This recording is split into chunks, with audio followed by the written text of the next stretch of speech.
Professor Dave again. Let's talk pronouns. He knows a lot about all kinds of stuff. Professor Dave explains.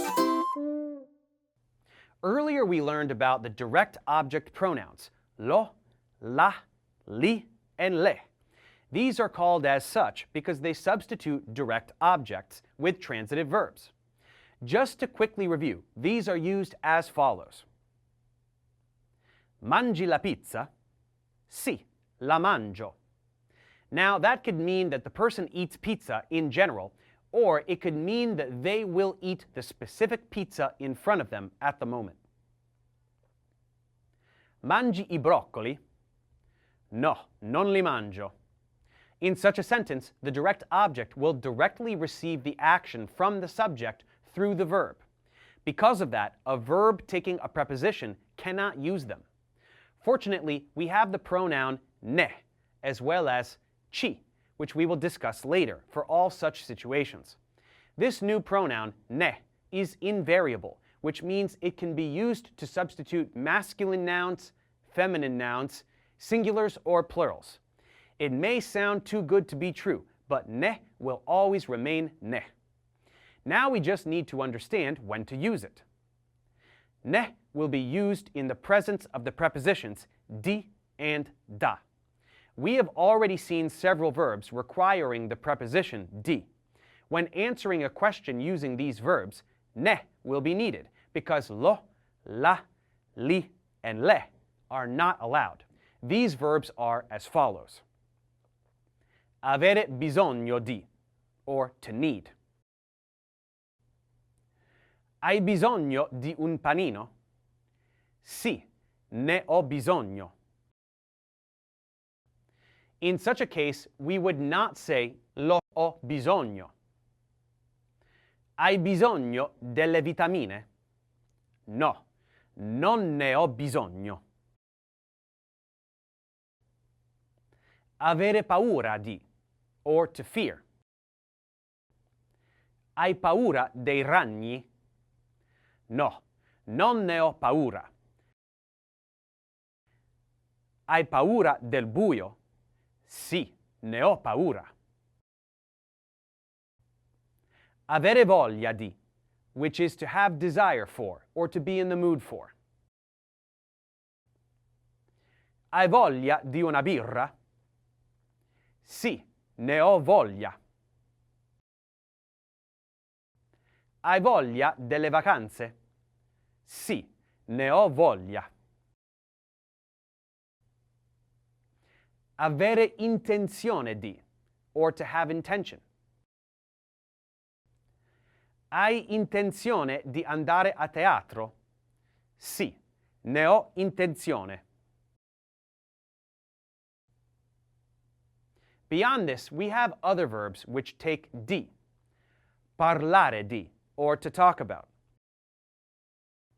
Parli di politica?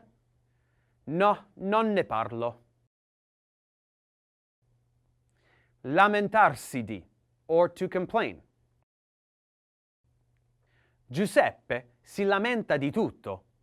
Sì, se ne lamenta sempre.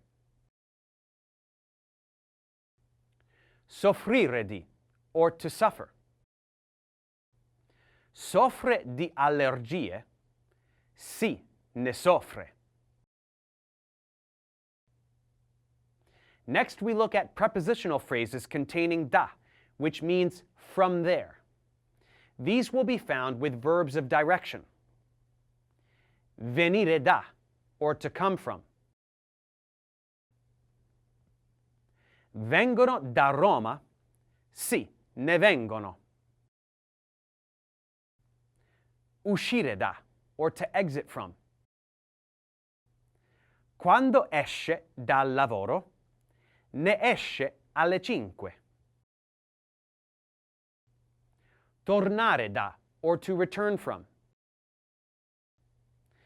Quando tornano dalle vacanze? Ne tornano venerdì.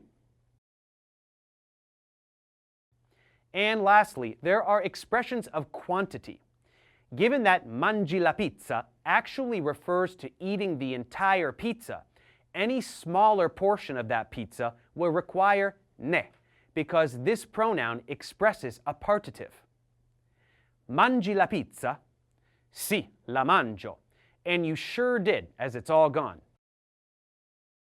But you could also reply with sì, ne mangio una fetta. Ne mangio tanta. Ne mangio poca.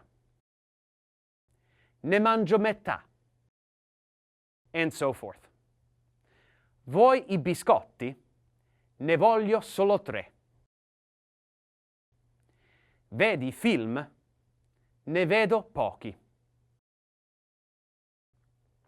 Just remember that the presence of the word tutto, tutta, tutti, or tutte will exclude the use of ne, because tutto, which means all, doesn't describe a partitive, but rather an entirety. Hai mangiato I cioccolatini? Sì, li ho mangiati tutti. Rather than ne ho mangiati 3. And that's what we need to know about the pronoun ne. Let's check comprehension.